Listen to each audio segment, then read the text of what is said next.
Hi there, ladies and gents. It's Dan from Adventure More UK. Welcome to another episode of my podcast, Catch you on the Flip Side. Today's special guest is a speaker, he's a adventurer, community leader, and an author. The man is Mr. Dave Cornthwaite. How are you? Hey Dan, thanks for having me. Uh, no problem, no problem. It's actually, I really appreciate you coming on. I know you're a busy man, and like I said, taking the time to come and speak to me. So I appreciate that. My pleasure. The internet makes it very easy to appear busy. So yeah, Yeah, mate, yeah, yeah. No, I've I can cancelled understand loads that. of things to be here. um, so first thing I want to talk about is obviously I'm going to go into like all the amazing stuff you've done over the years, but when you was a child, like before you started doing all this, was adventure sort of in your blood, or was it something you just kind of stumbled upon? No, it wasn't at all. I remember kind of one adventurous thing from my childhood. We went on a caravan Yeah, holiday. My parents had a caravan, and we went down to the south of France, which was a treat. And we camped next to yeah, a lake, and there was a kayak there. And I just love the idea of getting in a kayak and then paddling to an island in the middle of the lake and just setting some sticks up, leaning against a branch and sleeping under it. And they let me do it. yeah, yeah, And I remember the thrill of that idea of just camping somewhere unexpected. But it definitely yeah, wasn't something I'd say was in my blood. You know, that didn't come until yeah, much later. yeah, yeah. So when you was at that age, like, was that the only kind of like experience you had, or did you do things like scouts or anything like that, or Cub Scouts, anything like that? I was an amazing beaver, and Okay. I remember the joy of kind of collecting those little badges. But it was, you know, Yeah, yeah. it was rubbish stuff. There was nothing really adventurous to it. And then I lasted, or I should say, survived like 90 minutes in the Scouts. Yeah, yeah. I remember going along my first one. It was in Germany. My parents lived in Germany, so I went Okay. down the road in this Royal Air Force base to the Scout hut, Okay.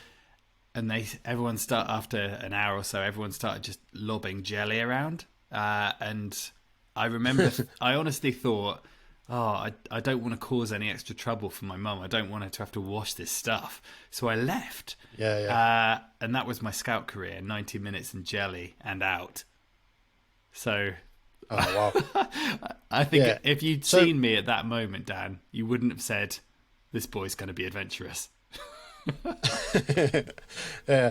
No, so just going back a little bit, like, so something I didn't realize. So, I mean, were you what they call a pad brat? Is that that's what they call it? Like a So, like, basically, a pad brat, yeah, someone who's brought up in the military environment. So, Yeah, like a we military parents brat. Yeah, military. yeah. My dad Yeah. was. So that, yeah, because that's something I didn't realize, like, because that's my background as well. If for people who don't know, and obviously if you didn't know yourself, I come from a military background. I did 8 years in the military, so it's interesting to see, like, obviously when you was say growing up in that environment, did you not get sort of swayed to going down that route, or was it something that didn't really cross your mind? Quite the opposite, actually. I don't really kind of Yeah. consider myself having a military background. My dad was a dentist in the Royal Air Force, and that was about as close as I Okay. got to the military. I even now, if you try and put a tie on me, let alone a uniform on a daily basis, then I'll. Yeah. It's about as close as I'll come to killing someone, I think. And Yeah. Yeah. my brother, on the other hand, he's 4 years younger than me, and he went into the RAF. He's a jet pilot. So Yeah. Okay. yeah, he went one way, and I went completely the other. I hate kind of discipline imposed on me. I need to have control over my own decisions. I Okay. need to have freedom in my life to be creative. And Yeah. yeah, I never for one moment thought I'm gonna go into the military when I'm old enough. No way. Oh, okay. Oh, okay. Yeah, 'cause it's interesting because I know a lot of people who go down that route. Because I've got a lot of friends who have parents who were military, and it kind of persuaded them in a way, subconsciously, I think, to go into the military. But it's interesting that you say that, obviously something that you never really thought about. But obviously, like you say, if your brother went in, then obviously somewhere down the line it kind of split. you went in and you didn't. But that brings me on to kind of one of your first adventures. Now, first of all, your first adventure was part of your Expedition 1000. Now, for people who don't know what that is, what is it to people who don't know? Yeah, so I guess Expedition 1000 sums up my main adventure project, which is to complete 25 different journeys, and each one has to be at least 1,000 miles in distance and using a different form of non-motorized transport. So, yeah, my first adventure was actually a warm-up for my first Expedition 1000, but they were both on they were both on long skateboards. So Expedition 1000, 25 journeys, 1,000 miles, non-motorized, but each journey is very different. So you just briefly went on about your first one, which was 2006, was it, where you skateboarded the length, was it Perth to Brisbane in Australia? Yeah, so I warmed up. I'd never done anything like this before, and less than a year before I tried a skateboard for the first time, and I just loved the idea of travel. I fell in love with my hometown for the first time, or the town I was living in for 6 years, and I skated from John O'Groats to Land's End as a warm up, and then went to Australia and spent 5 months pushing from Perth to Brisbane. Yeah, that's incredible. Like, so I've been to Australia myself. And I spent most of my time on the East Coast, never on the West Coast. But for people who look at Australia, like in the middle of Australia, there is absolutely nothing. So how was that, like, going through sort of basically thousands of miles of nothing in the middle? How was that for you? Yeah, it was thousands of miles. I loved it. I really did. I guess the idea to do this thing came out of a need to work out not only who I was and what I was capable of, but I just needed to mix it up. I hated sitting behind a desk working for somebody else, and it's a really strange breakaway. I tried a skateboard, I loved it. I decided to try and break a world distance record, and it was totally out of the blue. It surprised everybody who knew me, and being in the middle of Australia, like along these long 100-mile roads without a bend. It was wondrous. It was exactly what I was looking for, what I was hoping for. There's a lot of thinking time out there. And also I've kind of got this secret life mission to become the world's second most tan ginger after Wesley Snipes. So, so I was on my way, I felt. Yeah. So when you was over there, there was a lot of people kind of wondering what you were doing, or did you have quite a lot of support? Because I know the Aussies are a bit like us. They're kind of like a bit laid back, and they're kind of like very sort of forthcoming and helping and things like that, especially for us Poms, as they call us. Yeah, I had a really great welcome from Aussies. This is super hospitable on the most part. But they also have this lovely sense of humour, and this just imagine this idea of this red-headed English pommy skateboarding on a big yellow skateboard all of the way across their country. This is a journey most Australians wouldn't even consider driving, let alone doing it without a motor. So from the off, they absolutely fell in love with the idea, and it was an insane journey. It obviously wasn't an easy challenge, but it had such comedy value for the Australians. And I was on the TV all the time over there, which looking back is proper weird, because that's, I'd never kind of choose a media driven lifestyle. But it was a good story, and I think that was the key. So almost every day there was a radio interview, and, the morning shows followed me all the way across, and Australians off the back of it, they obviously, the occasional one kind of drove by thinking, who's this idiot? But on the whole, people just kind of like, everyone knew about it by the end, for sure. Did you encounter any sort of creepy crawlers on the way? Yeah, all the time. I mean, Australia's one.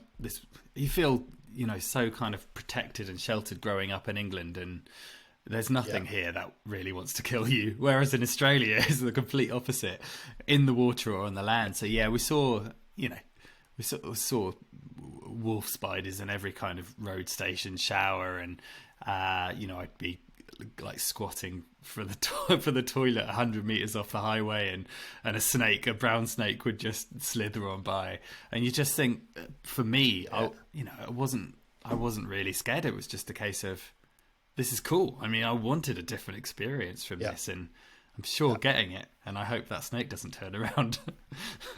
Yeah. Was you aware that things like that, like them? So, for instance, the brown snake, for instance, if you had been bitten by one of them, it could have been, if not catastrophic, like it could have been a life ender. Like that, I've encountered them myself, and they're scary animals, because they generally will go for humans. They're not very. Some venomous snakes will obviously sort of back away, but brown snakes actually actively go for humans. So was it something you were aware of, or did you not really understand the different types of snakes out there?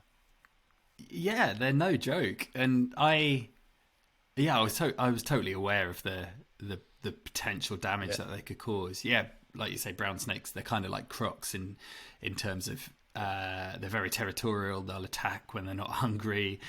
Sometimes they don't need to be approached to be the aggressor. So yeah, I was definitely aware of the potential repercussions. At the same time, I think a lot of people don't even go to Australia because they know about these snakes, and they're just like, I'm not going, period. Yeah. And for me, that's never been my attitude. Like, you can be as scared as you want about things, but that fear is so great at a distance when you're planning a journey, when you're thinking about going to a place, and actually they're absolutely beautiful when you're sat there in the bush just looking at this thing in its habitat. You feel really privileged. Yeah. Like, as I say, because I've been there myself, and I've been to some, I've been up to the built-up areas, i.e., Sydney and places like that. But I've also been to some really sort of, out in the middle of the country. And to be honest, you don't actually see them that often. Obviously, like you said, there's a lot of people who will think, "Oh, I can't go to Australia because it's got like 9 out of the 10 most poisonous animals, or snakes, spiders, whatever it may be," and that's what puts them off. But realistically, you very rarely see them unless you're actively in an area where they are. But it's very rare that you do actually see them. So obviously you travelled, what was it, 3,600 miles, or just over 3,600 miles, I think it was. Yeah. And when you got to Brisbane, did you have like a big sort of gathering welcoming, or was it sort of like a bit of like, you got there and you were like, oh, I've got there now? No, it wasn't an anticlimax at all. I finished the journey after 5 months, and like you said, just over 3,600 miles of skating in Brisbane's South Bank, so kind of right in the art centre, and there was a crowd of hundreds there. It was insane. I hadn't seen that many people in one place for a long time, and it was really weird. I'd been working towards this for months, the best part of a year, to get to that finish line, essentially. And I was a young 25-year-old. I was pretty green. I learned a lot on that journey and continued to for the years afterwards. But to round that bend, I still remember it, and just see that crowd of people there, kind of just waving flags and stuff. I mean, all I did was skateboard across Australia. It wasn't important at all. It didn't justify that crowd, but at the same time, I was absolutely stoked to see that many people kind of celebrating that moment with us. Yeah. I can imagine. Like I said earlier, like for to you, obviously it didn't really mean too much, but for people looking from the outside in, that is, it's not every day you see someone skateboarding across one of the biggest countries in the world, which kind of going. I know you do with your Expedition 1000. You've got, like you say, it's 25 expeditions you're doing. But obviously, I feel like if we had to speak about every single one of them, would be probably a long time. So I've picked out a few, and obviously the next one I wanted to talk about was your first. I think it was one of your first trips to America, which was stand-up paddleboard in the Mississippi River. Now, I believe, am I right in saying is it the biggest river in America, in the United States? Is that right? Am I right in saying that? It's certainly the biggest river in volume. There's a bit of Yeah, conflict over what the longest river in the States is. I think officially the longest river is the Missouri. It starts way up in Montana right. and then joins the Mississippi and then continues to the sea. Yeah, So whether that bottom half of the Mississippi is actually part of the Missouri, it's always up for yeah, grabs. But it's certainly one of the top two, and it's an iconic river. It's considered. I think it's the 10th or 11th longest river in the world. It's the most yeah, industrial river in terms of river traffic on the planet, and it's a monster too. It's 2,350, 2,400 miles, and yeah, it was a beaut. I still look back and think that was undoubtedly the most formative journey in my life. yeah, yeah. So, whilst you was on that trip, or that expedition, like, did you already have like a small following of people knowing that you like? 'Cause obviously, when you were in Australia, I believe, obviously, probably a lot of people might not know who you were or what you were doing. But when you went to uh, America to do the Mississippi River, did you have a lot more sort of following of people to see what you were doing? I think calling it a small following is accurate. I Yeah, did my Australian skate in 2006, yeah, 2007. So before Facebook was a thing, yeah, and Twitter and Instagram yeah, and yeah, all of that stuff. So I didn't kind of capture any audience on social media from that journey, which was actually really nice. In some ways, it would have been very helpful later on. I don't know. There might have been 1,000 people on my Facebook page, my adventure Facebook page. yeah, But I met so many people on the way down the river. I suppose much like the Australian journey, it was probably one of my most trailblazing trips, just because stand-up paddleboarding was still very young in the minds of most people in 2011. No one had stand-up paddleboarded the Mississippi um, mm, when I started, and it was new when people saw someone standing on a board anywhere. It was sort of like, what's that? Let alone yeah, traveling on one. And yeah, yeah, I feel really grateful for kind of being back there before it was just something that everybody did. It was a great icebreaker, and traveling in without a motor has always been one of my favorite icebreakers. I'm a really social traveler. I love meeting people, finding out how they live, what they think, how their traditions affect their actions, and yeah, having a great icebreaker like that paddleboard. I made a lot yeah, of friends on the way down that river who yeah, can continue to be a big part of my life. yeah, yeah. So when you were doing that, did you pre-plan sort of places to stay, or did you have a lot of people sort of offering to come and stay in house, feeding you, accommodating you, etc.?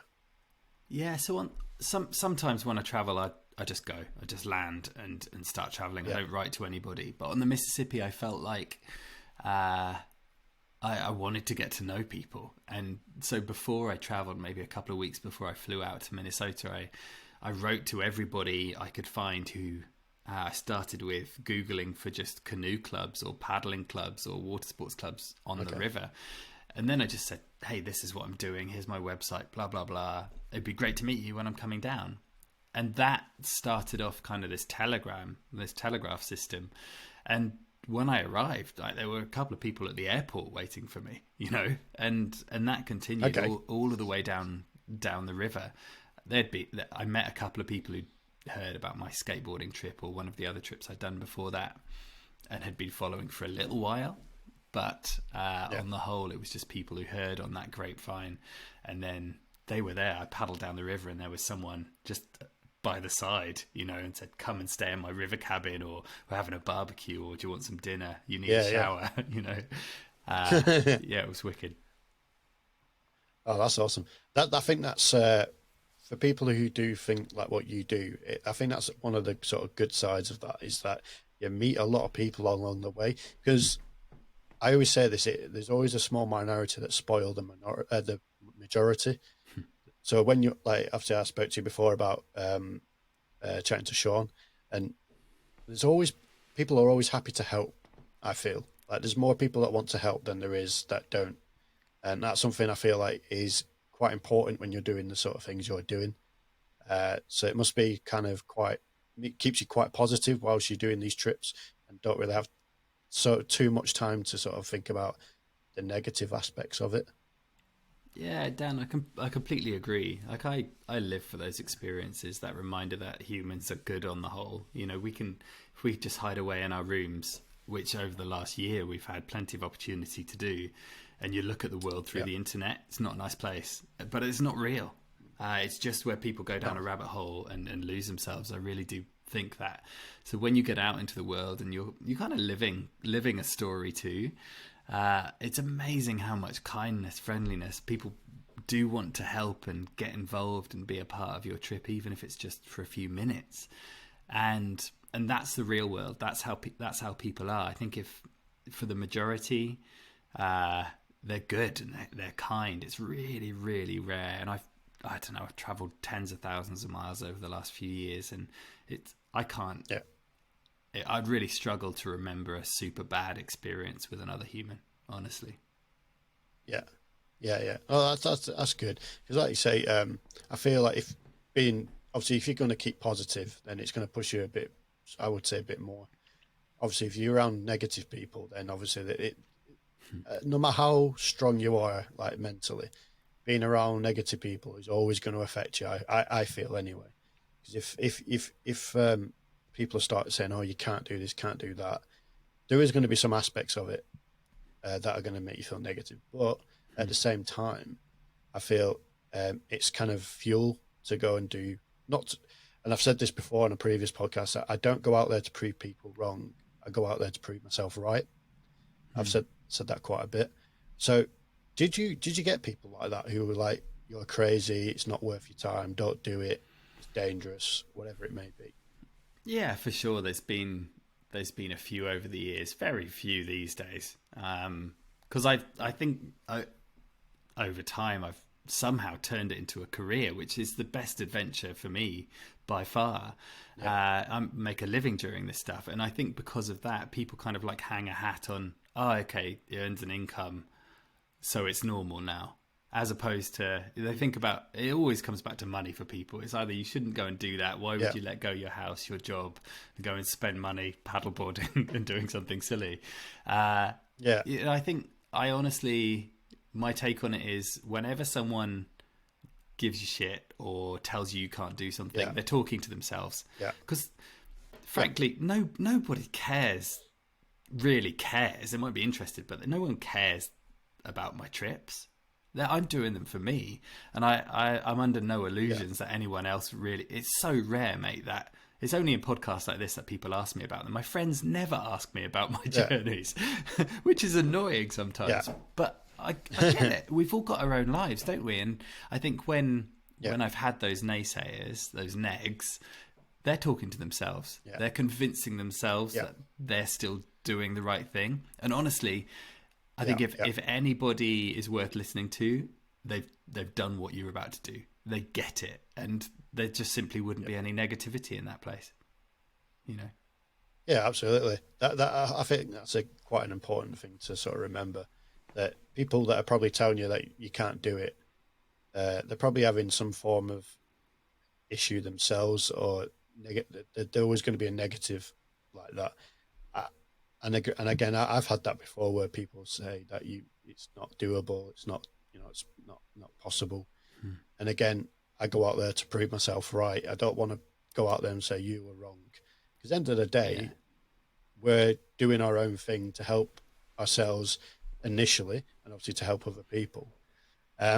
Now, the next one I want to talk about, one that I found very interesting, is, and you're gonna have to bear with me a second because I can never pronounce it. Is it the elliptigo?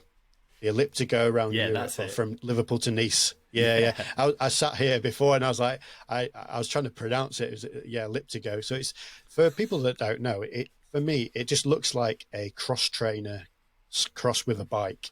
Yeah, it's exactly what it is. Yeah. You take this elliptical trainer from the gym and give it some handlebars, brakes, gears, wheels, and you're away. Yeah. So with that, you did. Would you class it as cycling? Is it classed as cycling? Running, I'd say. Running, yeah. Friendly So running. basically, you ran. Yeah, yeah. So you ran from Liverpool to Nice in the south of France. Yeah, but I ran really fast because I was on this bike Yeah, thing.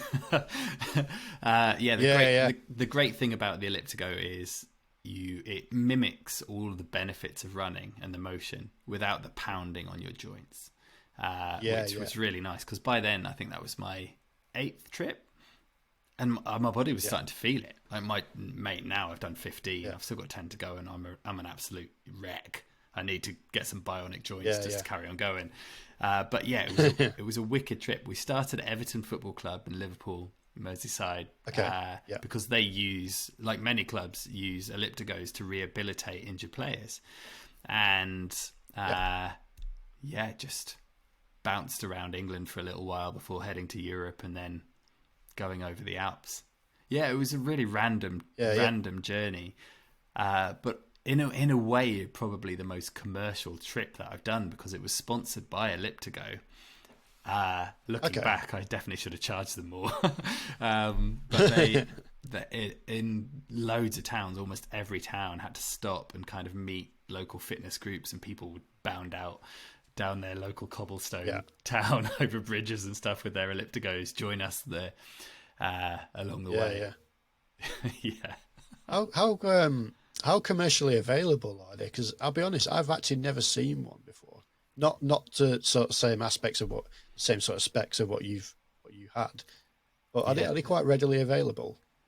They're available online. It's rare you'll see one in the UK. I'd imagine, I don't know, Yeah, 20, 30 people maybe, that's a guess, but not that many in the UK. yeah, If you go to San Diego, if you go to the Southern Californian coastline, they're everywhere. yeah. That's where they're made. That's where Okay. HQ is. They're much cheaper to get over there. And yeah, what I really like about them is when you're on them, you're raised up like 2 foot higher than you would be if you were just on a normal bicycle, and you look like something out Yeah, of Avatar, one of these. So you feel really yeah, yeah, safe because you're super visible. You look weird, so cars give you a wider berth, and the view's great. So it's a yeah, really nice, yeah, cool way to travel. yeah, yeah. So when you do, particularly this trip, did you carry all the equipment yourself, or did you have a support team? Yeah, I always carry my gear myself. That's the skateboard Yeah, is the only exception to that. Really important to me that I plan a journey yeah, working out how I can do it by myself. And with the Elliptigo and a couple of other journeys, I've pulled my gear in a trailer behind the bike or go or whatever it is, or I yeah, carry them in panniers or dry bags, on the deck of a kayak or a yeah, paddleboard. yeah, yeah. Is that something that you make sure you sort of take account of, or is it something you just don't want a support team, or is it something you feel like you want to do it as an individual? Yeah, I mean, I've tried a bunch of different ways. I've traveled with one or two other Yeah, people. I've done a lot of solo trips just by myself, and then I've had a couple of trips when yeah, I've had support teams. And I think the ultimate freedom. I think if you're off to do something like this, it's easier to say, "Come with me." Look for a friend to do it with. It softens the danger or the fear yeah, or the unknown. But for me, the ultimate you want to go away and do something like this because you want some freedom, and the max is when you're by yourself. You meet so many more people, you're a lot more vulnerable, so you get yourself into positions which are more out of the norm. Whereas if you're traveling with one person or a team, there's more people to look after. It's more potential stress, it's slower movement, it's more split decisions. So yeah, I think I take it one way. I don't think I'd ever do a trip with a support team again. It's There's obviously pros and cons, and there's a decision to have a team, but for me, more people, more expense, and it takes away the freedom. yeah, yeah. I can understand that. It's I spoke to someone, when was it, a couple of weeks ago, about the same thing, and when you're with other people with a support team, you're always in the back of your head that you're going to worry about the sort of the dangers to them, because obviously you've got your own worries about anything from like where you're going to be the next day or your equipment, stuff like that. But then you've always got to worry, even though you're always going to be with someone else who's an adult, so they can think for themselves. But you still, if it's you're leading the expedition or the adventure, you're naturally going to worry about someone else, which is something, again, might, when you're doing stuff like that, it's always going to have a negative, I would say naturally going to have a negative effect on you. So it's something you particularly don't want, is obviously thinking about other things that could potentially go wrong. Yeah, it's more energy, and it's hard enough to be covering a large portion of the planet under your own steam. You're gonna be tired. You're gonna all of that stuff, and you want to be able to focus on it. I don't know. I think if anyone comes to me and asks my opinion on whether you'd go for a support team or whether you just go solo, I'd say just go solo every single time. Yeah. You'll get so much more out of it, and you'll be able to focus on the people you meet, on the place you are, and on yourself to a degree as well. I crave those freeing solo trips. I'm looking forward to the next one, actually. Yeah. What is so you mentioned before that you've got that you want your part of your Expedition 1000 is to do 25. Now, once you've got to 25, even though you've planned that, is there a potential that you might go and do 26 and further? I don't know. Honestly, I think 25 was a goal I set a long time ago, back in 2009, 2010, and I did it because I didn't want this project to be over. I saw it as just a nice little kind of milestone session for my long-term adventures. And if it had just been 10, I would have been done in 3 years. So yeah, 25 felt like a really good lifetime goal. And for me, it's a lifetime mission. It's not a work or a career thing. It's not about records or speed or fitness or anything. It's just, these journeys give me soul food. And I knew that, I'd start off doing them when I was 25, 26. And I fully imagine that number 25 will probably be on a bike with some kids in a trailer. Yeah. And I love that, like that evolution of traveling throughout different parts of my life. And I figured that I guess what I really wanted from the idea of these adventures is that I'd grow up through them and work out where my place in the world was because of them. And as a result, I hope and hoped and hoped, I suppose, but you never really know what's going to happen until it does. And now looking back, if I hadn't gone and decided to travel a long way on a skateboard, I wouldn't be talking to you now. I wouldn't have a story to tell. Yeah. I don't think. I wouldn't be living in a place where I'm about to turn into a campsite and a glampsite with a wife that I met through the community that I set up because of these adventures. And it's just been a lovely kind of ongoing story writing itself, driven by optimism. Adventure's not the center for me. It's about the seeking out positive company. It's about being willing to be creative and chase cool ideas that usually would stay in the pub, but I want to wake up the next morning and turn those cool ideas into reality. And I think life is at its best when you're willing to do that. Yeah, that's pretty cool. So one thing, speaking of sort of kind of, we talk about the mindset and things like that. I'm thinking positive. Now, one thing I read about is when you did your, initially it was part of your Expedition 1000, walking the West Bank, which is like the heart of the Middle East. Now, again, people that won't know, people who do follow you will obviously know this, but for people who don't, what happened? Because I know people will probably want to know. It depends who you talk to. So I was walking with my friend Leon McCarran, who is an amazing filmmaker, adventurer. Leon loves a good plot. Leon will tell you that I annoyed him so much he broke my leg. But in reality, we walked the length of the West Bank, and then we're crossing over into Jordan, climbing up the other side of the Jordan Valley, and I got a stress fracture. One of these really pathetic injuries, and I got one in my shin and one in my foot, both at the same time. And I guess it would because I've just been carrying a really heavy pack full of camera gear and all of that stuff, and my ankles and my feet weren't used to it. I never train for my trips. I like starting off kind of completely fresh and green, and just building up pace and strength as I go, taking it slowly for the first week or two. But I figured, like, if I've been training for anything, it's walking. I've been doing it all my life.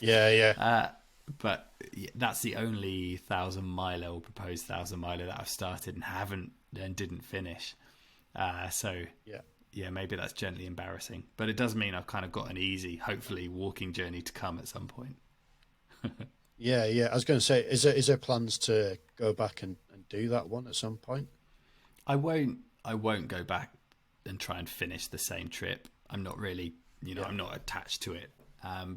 Kudos to Leon, by the way, because he continued and finished the whole journey. He was joined by a couple of other magical people, Sean Conway, Austin Vince amongst them. Leon went on and proved he was a much bigger man than I. Yeah. So when that happened, obviously you had to take the decision to come off the expedition. That must have been a pretty difficult decision, knowing that obviously all this preparation and this, sort of these ideas that you have and you've done over the years. So it must have been quite difficult to sort of not be able to complete one. Yeah, good point. Yes and no is the answer. I think when you break a leg, you break a leg. You can't unbreak it. So in that sense, I was at a point where this was at the end of 2015, just before Christmas 2015, and by then I feel like I'd become the bloke I am now, and life just throws you some challenges and you deal with them, and I'm not very dramatic. So once I went it was weird because it came out of nowhere. One minute I could walk, the next minute I couldn't walk. So kind of like pulling myself by my arms to wherever we could hide out, get a doctor's check. And when the X-ray came back and it was like, I've got a broken leg, I can't carry on walking, can I? So in that sense, it was really easy. There's definitely a lot of frustration. We'd been planning for months. It was more than just a walk. We were looking into the area. There's so much history in that part of the world, and political repercussion and social change and all of that. And it was more than just an adventure. So it was sad that I had to reach that conclusion. But at the same time, leg's broken. Leon, you carry on. And I think all the decisions were fairly simple. What I knew was that I had for the first time in a decade, I had 4 months free in my calendar because I was supposed to be walking, but now I wasn't going to be walking. And I was excited about that as well, because free time means mad, zany things happen for me. I was excited about that too. So for apart from your Expedition 1000, obviously you do a lot of other things. One thing, again, out of the many things that you've done, there's a couple of things I want to talk about. And the first one is when you stayed awake for 72 hours with Seb Terry. And as soon as I read about this, I knew straight away there'd be something crazy because Seb Terry is involved. Because for people who don't know him, he's obviously the founder of 100 Things, and he's a crazy guy. And hopefully I can get him on at some point. But coming from a military background, obviously I've done some form of sleep deprivation. Now, how did that come about? Because was it just sort of a kind of start? You just went, oh, we're going to do some sleep deprivation. Actually, the idea came from Seb's friend Matty, who had been in the military, and they had a sleep deprivation thing, and Seb and Matty were talking, and Matty said it was the hardest thing he's ever done. And obviously Seb's mind is kind of like mine, and Seb has this list, 100 things, loads of stuff he always wants to do before he died. So he thought, wow, I've got to have a bit of that. So 72 on his list was to stay awake for 72 hours. And at the time, this is 2010, 2011, Seb and I we spent a bunch of time together I helped him tick off a bunch of his lists. We did a trip together on a tandem from Vancouver to Vegas, and we were doing a speaking tour around Australia. And Seb was like, "Do you want to stay awake for 72 hours? It's number 72 on my list." So yeah, I was like, "Yeah, of course. Let's have a bash." And it was it was really funny. Kind of looking back on it at the time, it was so hard. There were hallucinations, very funny moments. There was a lot of kind of saliva in the last few hours. We decided that we were going to kind of travel around Southern Australia. We woke up on the Wednesday morning in Sydney, and we didn't sleep until the Sunday morning.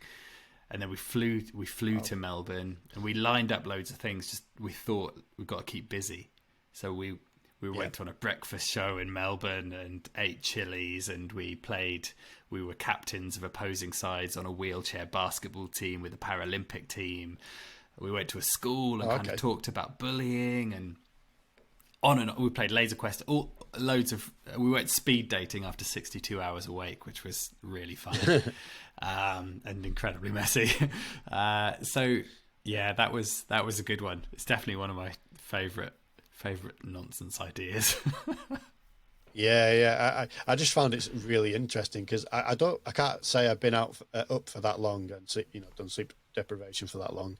I think maybe 48 maybe is a push for me. I think I've done, but that like you say, when you sort of did all your hallucinations and stuff like that, and this is obviously time, like you're obviously trying to keep busy at the same time, so that must have been really difficult not to sort of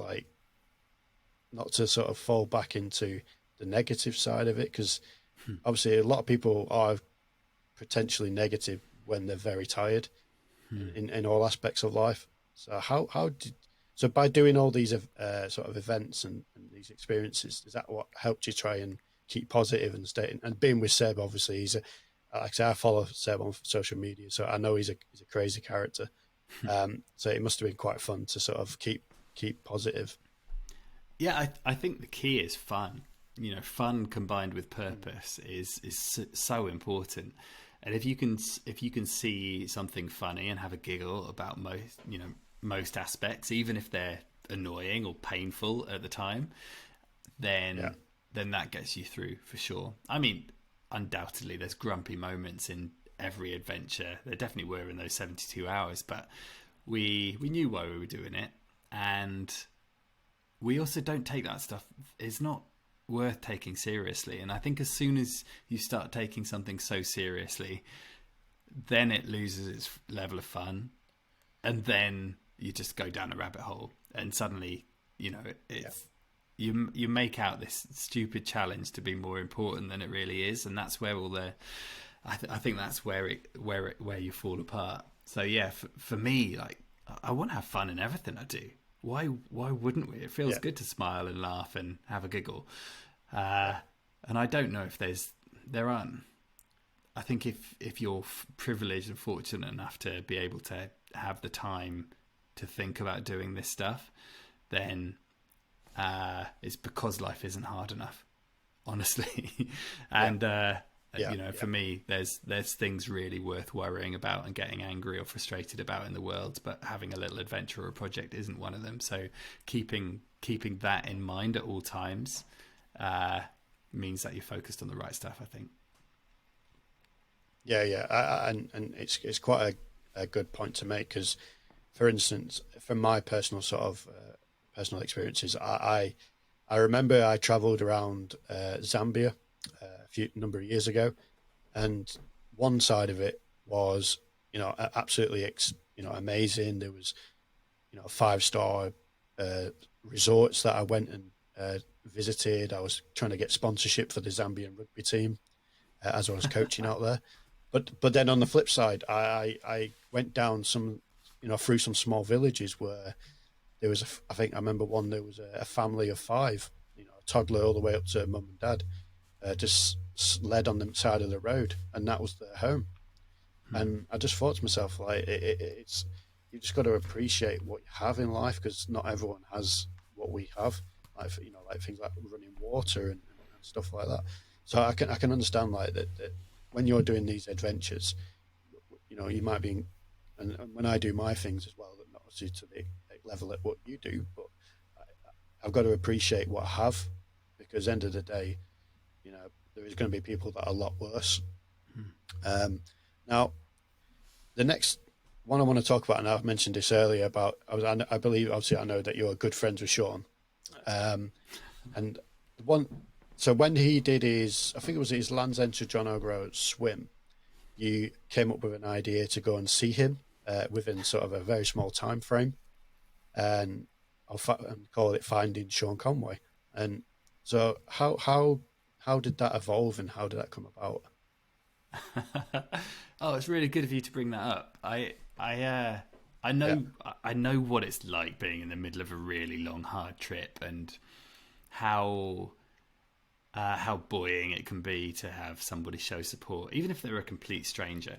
And Sean was going through the mill, swimming from Land's End to John O'Groats, and I felt that more than most would, because a year before I'd swum for 2 months down the Missouri, and it's not easy swimming. Your head's in the water the whole time. Even if especially if you've got a team around, you're living a completely different experience to them, and it's tough. You go into yourself, and it's not the easiest experience. So, I think Sean stupidly thought like he'd be finished in 6 months or something. No, 6 weeks, and it just dragged on. yeah, And I think by the end of month 3, he was up in the north of Scotland, but he was stuck in this place because of bad weather up in Cape Wrath.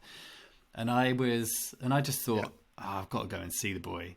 I also, Emily Bell, who was on Sean's team the year before, had been on my support team coming down the Missouri River, and okay, I knew she, it was tough for everybody involved in that trip.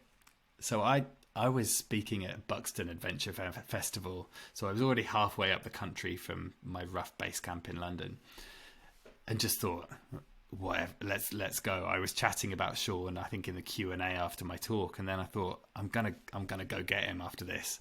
So I made that declaration after that talk, and then I got on a train, went to Manchester Airport, got a ticket to Inverness, took a 4-hour train up to Thurso, and then the problem was there were no buses and there's no trains going west for 100 miles or so. So I just booked a cab, and this taxi driver was over the moon. Like, this was the best gig he'd had. And by the time I don't really care how much it is.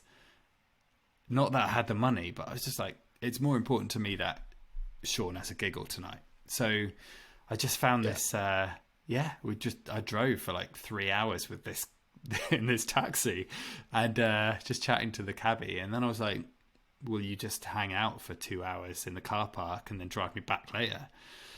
Otherwise I would have been just lost in the countryside forever. So and I just walked into the pub, and obviously Sean had found himself in a pub like for 5 days, and just gave him a hug and bought them all dinner. And it was I think we should look after our friends, simply. yeah, oh, absolutely. Because I watched the video earlier about the video with you and Sean. Basically, it was like he'd done this, but he was talking about his nutrition and stuff like that, and you're talking about eating chocolate and things like that. I watched it earlier, and it's so funny. I'll have to put it in the description. It's really funny. Now, Big Swimmers, it's called, isn't it? Yeah, absolutely. I'll put it in the description. People can have a look at it. It's really funny. It's like a 3-minute video of you two like basically comparing what you've done. Bearing in mind, obviously you did your swim before his, so it's quite funny to watch. But I'll put it in the description. It's funny. Now I know you do like group. Obviously, you do a lot of stuff by yourself, but you do a lot of group retreats as well, helping. And obviously, that's, I believe, is that to help people sort of learn and develop and grow themselves, and to sort of like, come out of the shells a little bit. And obviously you go around the world doing stuff. Yeah, I mean, I'd definitely be reluctant to use the word help. Like, I'm not officially trained. Like, I'm not a coach or anything like that. I have had a bunch of life experience. Certainly, in the adventure world, if you like. So what's really important to me is remembering how I started and the pitfalls that I had. And I think, simple human evolution is someone has an experience and they pass it on, so the next person doesn't have to make as many mistakes, so they evolve a bit quicker. And I think if you have any kind of experience anywhere, then you should be willing to pass it on, even if it's knowing that if you find yourself in a wild place, and that could be a woodland just outside of London, you will feel less stressed than you do in your day-to-day life. And then you can think a bit more clearly about what's really important. And I think knowing your priorities and knowing yourself at the same time is the first step to whatever success looks like. So for me, I love getting people outside and gathering them together with people who are positive, because you end up helping each other. And then those far off dreams or the harder stuff that we experience in a regular lifetime, they're easier to deal with when you've got that support around you. And I think looking back at all my trips, my best memories are where I met someone cool, and every time I came back to London or the UK in between my trips, I missed that camaraderie. I missed having a story to tell. I missed being outside and camping wild every night. All of that stuff which kind of brought me most to life. So I thought I'd try and recreate that scenario in the UK. And I did it by just inviting some people from my Facebook page camping. I didn't know who was going to turn up, but they did. And that 19 folks rocked up at a train station, as the story goes. And we spent a night wild camping just north of London.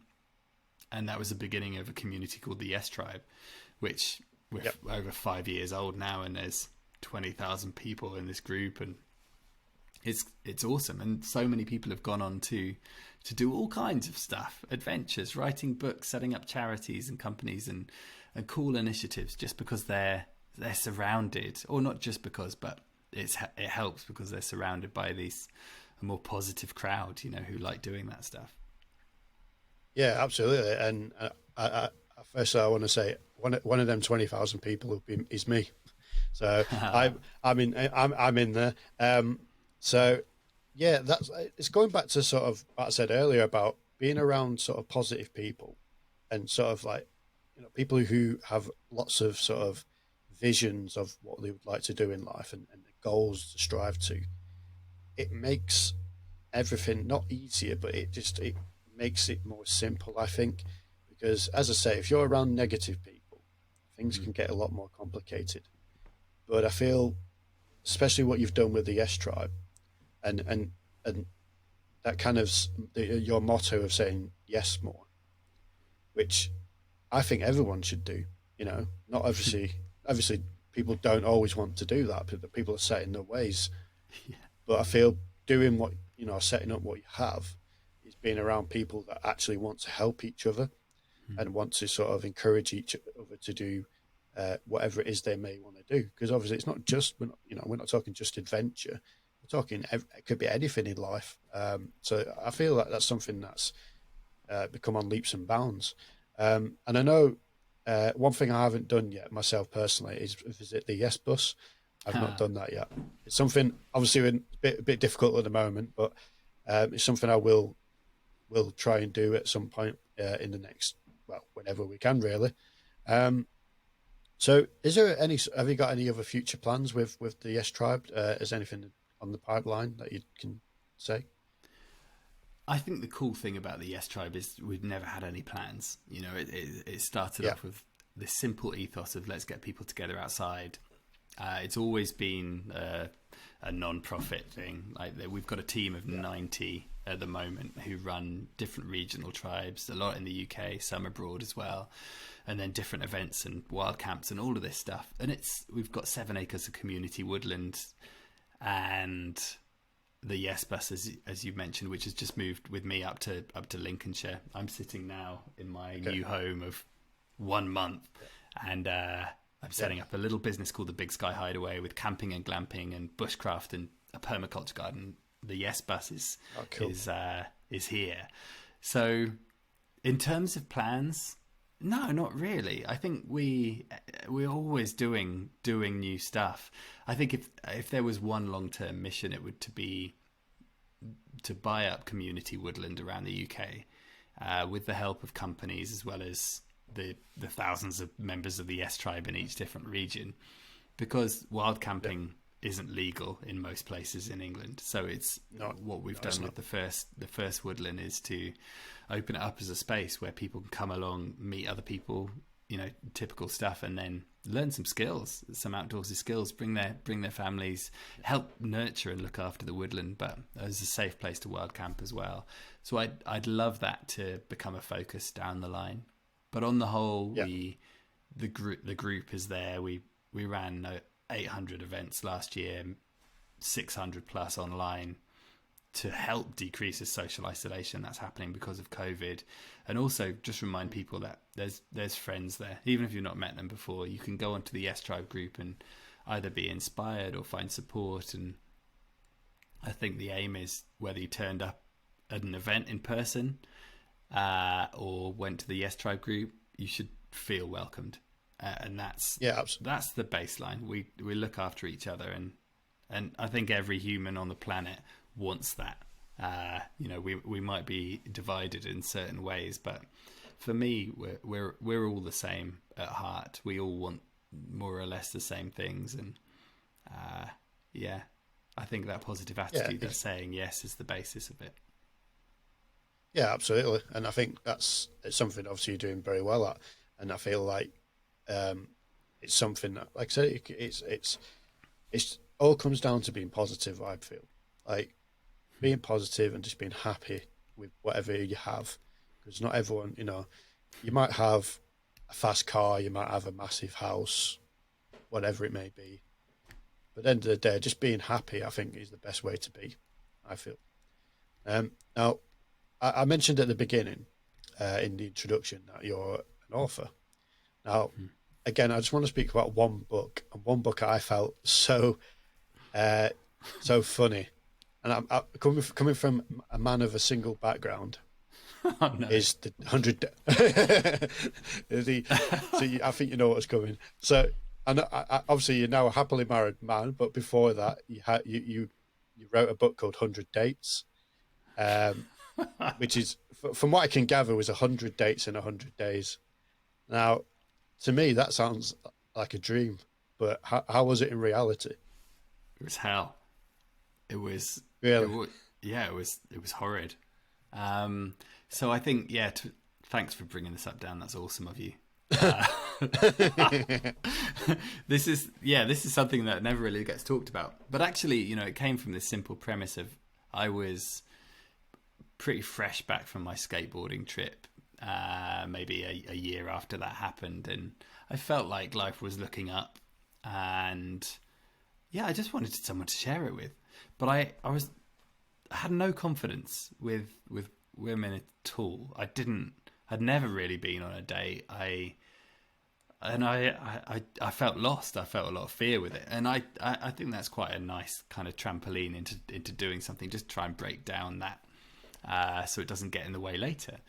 And I don't know. I can't really remember where the idea came from, other than it popped up when I was having a drink with my friend Will, and I just thought, oh yeah, what if I, rather than just going through all of life's painful moments trying to find a date, this online thing started to happen. So there were apps and stuff. It was pre-Tinder, but there were things like My Single Friend and Match.com, and I was just fascinated by this idea. It was all a bit taboo back in 2008 as well. People, were looked at funny if you admitted publicly that you were dating online. So I just thought, I'm going to try and date 100 women in 100 days, and surely if you line up 100 people, there's got to be someone in there that you're going to spend the rest of your life with. I just, as usual, I just had that silly idea. That one definitely should have stayed in the pub, but it didn't, and it just became the most exhausting, expensive thing I've ever done. And I had to write a book about it just to pay the debt off. Yeah. it's definitely interesting. Again, if you haven't read it, you should definitely read it. It's quite funny. I just yeah, it's definitely different to your usual type of stuff that you've been doing. Now, I just want to talk, last couple of things I want to talk about, mate. What is next for you? Um, I usually don't like that. What's next question? But Okay. that's often because I don't have anything to say because I Yeah, yeah. always plan stuff last minute. Things have changed a bit this year. Like so many people, COVID kind of it knocked everything I had planned off the table, work and all. So it kind of helped in a way to fast track what's happening now. My wife Em and I have had a dream for years to set up a little camping glam site and basically expand what we've been doing already, but have a little business alongside, so we're not licking dust for dinner. And Yeah, we yeah. ended up we've just unbelievably, we're still pinching ourselves. We managed to get a loan and we bought this place in Lincolnshire. It's 14 acres and we've got such amazing plans for it. It's the most beautiful little haven, and I'm here now. It's called the Big Sky Hideaway, so have a look at Big Sky Hideaway on .com, and yeah, we've got 2 buses, we've got 2 little glamping pods coming in May, and we've got a lovely camping meadow. We're getting alpacas in a couple of months, planting Okay. about an acre permaculture garden, 4 acres of woodland. So we're going to have a hammock village. Mate, this is the thing dreams are made of. So That's, yeah, I mean, yeah. I don't know if you can see over in my corner for those of you who are kind of watching the video, but that's the Yeah. to-do list just to get started with the Big Sky Okay. Hideaway. And it's epic. Okay. It's I think at heart, if you're gonna do a big adventure, you have to be a really good project manager. And if there's one thing I'm good at, it's planning a big project. And this is just in a nice little kind of alternate angle, but it all comes back to the same thing. It's a place where people can come and gather, get some outside time. We'll have all kinds of kind of workshops and micro festivals and retreats here as well. But at heart, it's a beautiful outdoorsy space, which is going to be welcoming for people when we're allowed to get together in the same place. Absolutely, absolutely. Now, last question for you, and I've asked a few people this. Now, obviously, adventure is a bit of a generic term, but if you could plan any adventure with anyone past or present, who would you go with, and where would you go? Oh man, that's interesting. I think I'd take Sean Conway to a barber. Or get rid of the beard? Just cut his beard off Oh, because he's don't not do the that. same. Really? He's not the same guy. Talking to a man with a beard. I know, and it suits you, Yeah. and it suits Sean as well. But Yeah. I miss pre-beard Sean. I challenge him to Okay. 1,000-mile race, and if I beat him, then he has to shave his little beard off. Because I remember his bald little face. If you share that film, Big Swimmers, he doesn't have a beard, and Yeah, yeah. when he's got a beard on, like he's the difference between Diego and Maradona. They were different people, Yeah. and it's Yeah. Sean, and the beard is Conway, and Yeah, yeah. I think the world would be a better place with beardless Sean. Oh, that's a great way to sort of bring it to a close. Dave, I appreciate it. I really appreciate you coming and taking the time. It's been absolutely a pleasure. As I say, I'll put all the links in the description to everything that you're doing and your future projects, etc. And then same for myself. Again, people who want to follow the podcast can do. I'll put links in the description. And if I don't see you soon, and I'll catch you on the flip side.